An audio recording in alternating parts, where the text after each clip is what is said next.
İçimde suskunluksun, gülün olurum. Tende yerin başka, sanki bir bozgunsun. Gönüldeki sızısın, dünyamda ayrılıksın. Artık olamıyorum. Yoksaydı herkes bizi dur diyemem ki.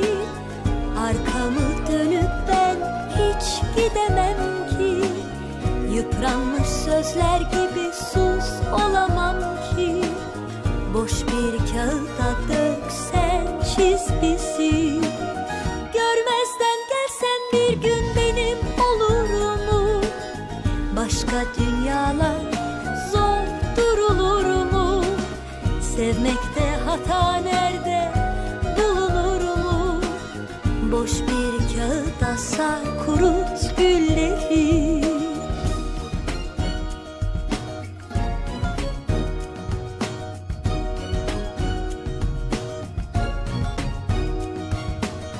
Yoksaydı herkes bizi dur diyemem ki.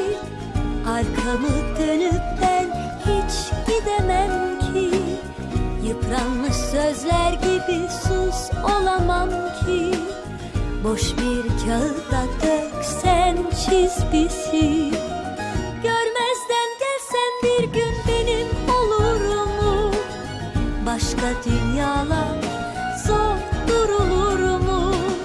Sevmekte hata nerede bulunur mu? Boş bir kağıda sar kurut gül.